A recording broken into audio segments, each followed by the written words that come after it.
राहुल गांधी की गाड़ी पर बीजेपी कार्यकर्ताओं का, नेताओं का, और खास बात यह है कि उसमें बीजेपी के मंत्री, योगी आदित्यनाथ के मंत्री उसका नेतृत्व कर रहे थे और एक झुंड राहुल गांधी की गाड़ी को घेर लेता है, या यूं कहें कि उस गाड़ी पर टूट पड़ते हैं। जरा ये तस्वीरें आप देखिए। ये तस्वीरें निकल करके सामने आई हैं उत्तर प्रदेश के रायबरेली से। रायबरेली यानी राहुल गांधी का संसदीय क्षेत्र, और राहुल गांधी 2 दिनों के लिए अपने संसदीय क्षेत्र में रायबरेली में गए हैं। वहां पर वो अलग अलग स्कीमों का उद्घाटन करेंगे, कुछ कार्यक्रमों का उद्घाटन करने के लिए वहां पर गए हैं, और अपने इलाके में एक सांसद जाता ही है। राहुल गांधी इसीलिए अपने इलाके में, अपने संसदीय क्षेत्र में रायबरेली के अंदर गए थे, और रायबरेली से ये तस्वीरें निकल करके सामने आई। सबसे बड़ा सवाल यह है कि अगर कोई अपने संसदीय क्षेत्र में भी जाता है तो राजनीति 365 दिन तो कम से कम नहीं होनी चाहिए। और सबसे बड़ी बात यह है कि राहुल गांधी बीते 1 साल में 6ठी बार अपने संसदीय क्षेत्र में गए, और वहीं पर प्रधानमंत्री नरेंद्र मोदी की अगर आप बात करें तो तकरीबन 2 बार नरेंद्र मोदी साहब बनारस में अभी तक गए हैं। 1 साल की अगर बात करें तो राहुल गांधी आज अपने संसदीय क्षेत्र में थे, और वहां पर दिनेश प्रताप सिंह योगी आदित्यनाथ की सरकार में मंत्री राहुल गांधी के खिलाफ चुनाव लड़े थे। 4 लाख वोटों से राहुल गांधी ने, तकरीबन 4 लाख वोटों से रायबरेली के अंदर हराने का काम किया, और दिनेश प्रताप सिंह आज फिर भी राहुल गांधी का विरोध कर रहे थे। आपको याद होगा इसी तरीके से बीजेपी के कुछ कार्यकर्ता टूट पड़े थे बिहार के अंदर भी, और उधर राहुल गांधी ने इनको टॉफी देने का काम किया था। आज भी राहुल गांधी ने एक बार फिर से वोट चोरी वाला मामला छेड़ दिया। राहुल गांधी ने कहा कि एक ही नारा चल रहा है, वोट चोर गद्दी छोड़। और बीजेपी के कार्यकर्ता, नेता और मंत्री, ऐसा लगता है कि राहुल गांधी से कुछ ज्यादा ही मोहब्बत करते हैं। राहुल गांधी अगर कहीं पर जाते हैं तो वहां से उनकी फोटो निकल करके सामने आती है। अभी कह रहे थे कि राहुल गांधी वो मलेशिया क्यों चले गए हैं, तो मलेशिया गए तो वहां पर विरोध हो रहा था। अब राहुल गांधी अगर अपने संसदीय क्षेत्र में जा रहे हैं तो वहां पर विरोध हो रहा है। राहुल गांधी जहां पैर रखते हैं, बीजेपी के कार्यकर्ता वहीं पर जाकर के विरोध करने लग जाते हैं। बैठे हुए हैं और यहां पर राहुल गांधी का विरोध किया जा रहा है।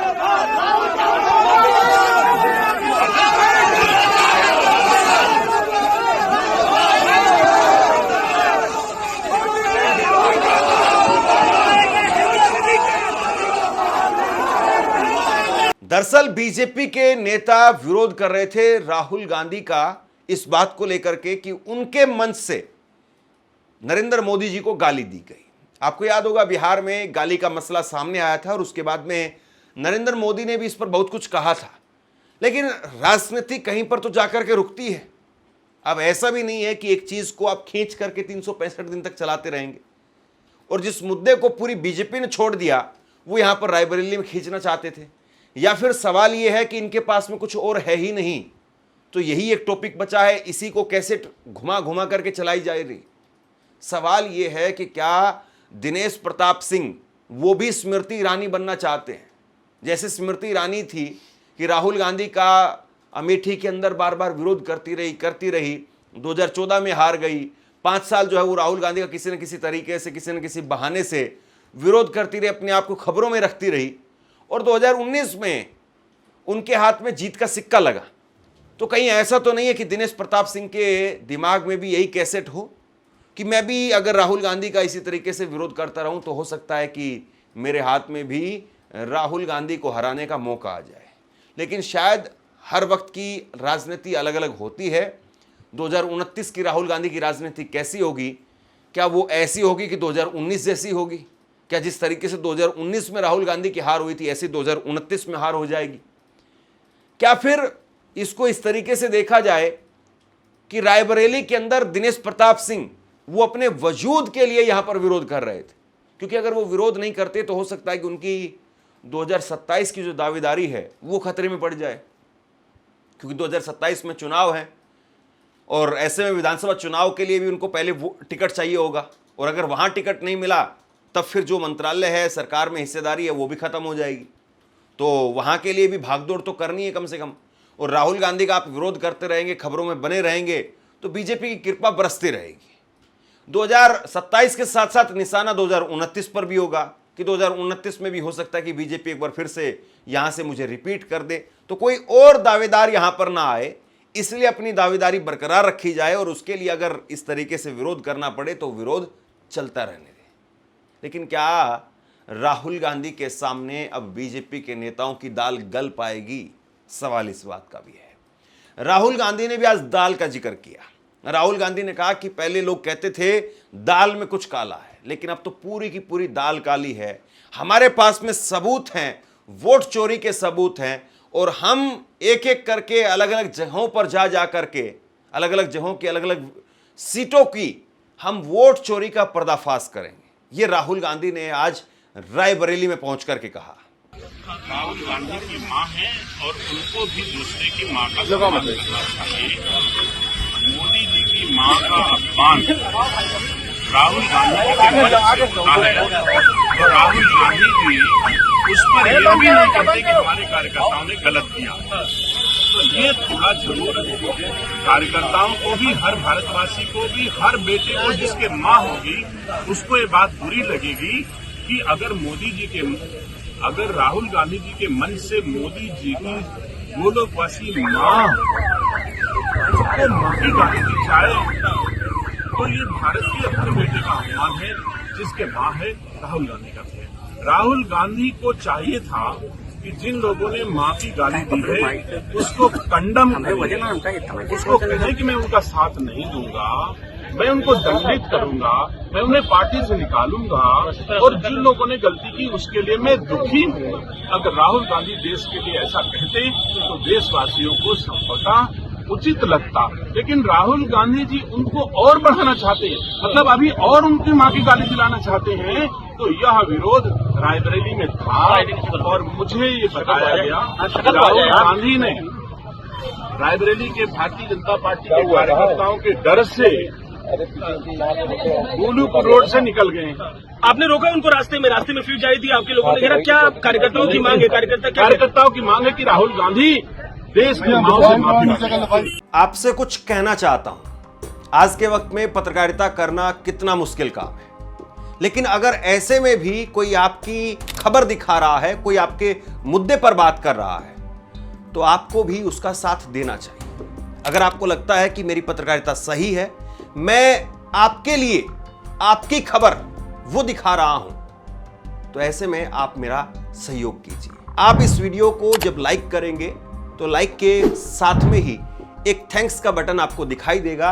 उस थैंक्स के बटन पर आप क्लिक कीजिए और जो भी सहयोग राशि दे सकते हैं वो दीजिए।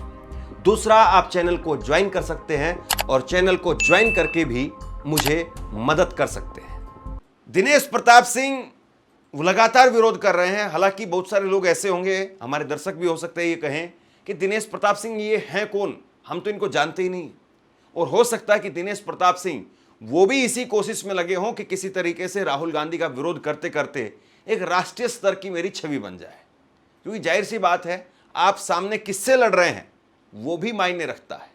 आपके सामने कौन है और आप जिनसे लड़ रहे हैं उनका रसूख क्या है, उनका वजूद क्या है, ये भी आपकी राजनीति को तय करता है। तो खैर जो भी हो, लेकिन कांग्रेस कह रही है कि ये वही लोग हैं जो अपनी गली के बाहर खड़े होकर के बोल सकते हैं। दिनेश प्रताप सिंह कुछ लोगों को लेकर के आए और वो उल्टा राहुल गांधी जिंदाबाद के ही नारे लगा रहे थे। बहुत छोटी हरकत है, बड़ी ओछी हरकत है। आप सुनते हैं ना कि अपनी गली में कौन खड़ा होता है, अपनी गली में खड़े होकर कौन ललकारता है। आज दिनेश प्रताप सिंह जी ने अपनी गली, अपनी चार दीवारी के बाहर खड़े होकर 50-60 लोगों को बामुश्किल से इकट्ठा कर पाए। उसमें से आधे लोग राहुल गांधी जिंदाबाद के नारे लगा रहे थे, कि दर्शाता है उनकी क्षमता को और राहुल गांधी जी की लोकप्रियता को। लोग राहुल गांधी जी से हाथ मिला रहे थे, राहुल गांधी के साथ भाजपा का झंडा लेकर फोटो खिंचवा रहे थे। तो मुझे लगता है ये उन्हें अपने मंत्री पद को बचाने की जद्दोजहद है, इसके अलावा कुछ नहीं है। लेकिन मंत्री पद के जद्दोजहद के तहत उन्हें कम से कम अपनी गली से बाहर निकलना चाहिए था और अटल जी की उस पंक्ति को याद करना चाहिए था जो कहते थे कि छोटे मन से कोई बड़ा नहीं होता। वो एक मंत्री भी हैं, भले वो उन्होंने चारों धाम की यात्रा की है। जब वो बसपा में गए तो उन्होंने कहा बहन जी ने हमें जन्म दिया है राजनीतिक रूप से, उनको गाली दी। मुलायम सिंह जी ने उनकी जीवन रक्षा की, उनको गरिया कर गए। सोनिया गांधी, प्रियंका गांधी जी के लिए क्या शब्द बोलते हैं। रायबरेली की मीडिया, आज की मीडिया पूरी तरह वाकिफ है। उन्हें मां और भगवान कहते थे। आज उनके भाई के सामने जिस तरह से 25-30 लफंडरों को लेकर खड़े होते हैं, तो ये लगता है उनकी क्षमता क्या है। लेकिन भारतीय जनता पार्टी के ऐसे लोग मुबारक। लेकिन रायबरेली की जो धरती रही है, ये पवित्र धरती है, वीरों की धरती है, राणा बेनी माधव जैसे कई महापुरुषों की धरती है। ऐसी कायराना हरकत कोई अपनी गली के सामने खड़ा होकर करेगा तो रायबरेली उसे माफ नहीं करेगी। अच्छा, आपके सहयोगी दल जो है वो पोस्टर लगा रहे हैं, तमाम तरह की बातें लिख रहे हैं। देखिए, ये मैं मानता हूं राहुल गांधी जी संविधान को बचाने की लड़ाई लड़ रहे हैं। राहुल गांधी जी देश में बहुत बड़ी क्रांति पैदा की है। राहुल गांधी जी ने वोटों के अधिकार की रक्षा के लिए संघर्ष कर रहे हैं। वो संघर्ष जारी रहेगा। मुझे लगता है इस बीच में सारी चीजें संविधान के अनुरूप होनी चाहिए। बहुत बहुत धन्यवाद। राहुल गांधी ने कल उपराष्ट्रपति चुनाव के लिए वोट डाला। उससे पहले बहुत सारे लोग कह रहे थे कि राहुल गांधी तो देश में ही नहीं है, मलेशिया में है। वो लोग इस मौके की तलाश में बैठे हुए थे कि किसी तरीके से राहुल गांधी इस चुनाव में ना आए, तो उसके बाद में इंडिया गठबंधन को लेकर के सवाल खड़े किए जाएंगे। लेकिन राहुल गांधी जैसे ही निकल करके सामने आए, उन तमाम लोगों के मुंह पर ताला लग गया और राहुल गांधी अब वो अपने संसदीय क्षेत्र में पहुंच गए। आज अपने संसदीय क्षेत्र में पहुंच करके तस्वीरें आप देखिए। राहुल गांधी ने कुछ परियोजनाओं का उद्घाटन किया, वहां पर कुछ सरकारी कार्यक्रम में वो शामिल हुए और इसको लेकर के पिछली बार भी एक कार्यक्रम में जो वो शामिल हो रहे थे, दिशा का कार्यक्रम था, और उसमें मंत्री दिनेश प्रताप सिंह भी वहां पर मौजूद थे और तब भी हल्की फुल्की नोकझोंक वहां पर देखने को मिली थी। कुल मिलाकर के राहुल गांधी वो इस बात को समझ रहे हैं कि चाहे राष्ट्रीय राजनीति हो चाहे स्थानीय राजनीति हो, अब आपको वक्त देना पड़ेगा। और वो लगातार रायबरेली का दौरा कर रहे हैं। आज 6ठी बार वो रायबरेली में आए हैं। ये बहुत बड़ी बात हो जाती है। अक्सर राहुल गांधी पर ये आरोप लगते थे कि अमेठी में उन्होंने वक्त कम दिया और उसकी वजह से लोग नाराज हो गए, लोग मिल नहीं पाते थे। बड़े नेताओं के साथ में ये होता भी है कि आपको राष्ट्रीय स्तर की राजनीति देखनी होती है, आप अपने संसदीय क्षेत्र को छोड़ देते हैं। लेकिन राहुल गांधी 6ठी बार आज गए हैं, तो इसका मतलब आप ये मान करके चलिए हर दूसरे तीसरे महीने पर वो वहां जा रहे हैं। और हर दूसरे तीसरे महीने पर जाना एक अच्छे संकेत है। हर नेता को अपने संसदीय क्षेत्र का ख्याल जरूर रखना चाहिए। राहुल गांधी ने आज कहा कि देश में 90% आबादी ओबीसी है, दलित है, आदिवासियों की है, लेकिन ये बीजेपी आरएसएस के लोग नहीं चाहते कि ये कभी आगे बढ़े। ये चाहते हैं कि दलित वहीं पर रहे, अंबानी जहां पर है वहीं पर रहे। प्रधानमंत्री नरेंद्र मोदी खुद ओबीसी हैं, लेकिन जातिगत जनगणना पर कुछ नहीं बोलते हैं। मैंने संसद में इस पर सवाल किया तो वो 1.5 घंटे तक भाषण देते रहे, लेकिन जातिगत जनगणना पर एक शब्द भी नहीं बोले। राहुल गांधी ने आगे कहा कि पहले लोग कहते थे कि दाल में जरूर कुछ काला है, लेकिन किसी के पास में कोई सबूत नहीं था। अब सबूत है, वोट चोरी हो रही है, इसे रोकना होगा। विरोध के बाद भी चुनाव आयोग तानाशाही कर रहा है। तो राहुल गांधी का जो हाइड्रोजन बम है उसका तो अभी इंतजार है। और ये कहा भी जा रहा है कि उपराष्ट्रपति चुनाव अब खत्म हो गया है, अब बिहार चुनाव से पहले पहले हो सकता है कि अगले 10-15 दिनों के अंदर अंदर हाइड्रोजन बम की गूंज जो है फिर से सुनाई दे। तो क्या राहुल गांधी का विरोध करके और ये जो पहले की जो स्क्रिप्ट थी कि राहुल गांधी को किसी न किसी तरीके से घेरा जाए, वो वाली चीजें करके बीजेपी उस हाइड्रोजन बम से ध्यान हटाना चाहती है? और क्या राहुल गांधी उस हाइड्रोजन बम को ला करके बीजेपी को और डिफ्यूज कर देंगे? ये बहुत बड़ा सवाल है। लेकिन राहुल गांधी का जिस तरीके से विरोध हुआ, कहीं ना कहीं आज उनके इस दौरे को बीजेपी ने चर्चा में ला दिया। अगर राहुल गांधी का आज वहां पर विरोध नहीं होता तो शायद राहुल गांधी के इस दौरे की चर्चा भी नहीं होती। लेकिन कई बार ऐसा होता है कि आप किसी का नुकसान करना चाहते हैं, लेकिन उस नुकसान की बजाय उनका फायदा ही हो जाता है। आप क्या सोचते हैं? नीचे कमेंट बॉक्स में लिख करके जरूर बताइए। इस खबर को शेयर कीजिए। धन्यवाद।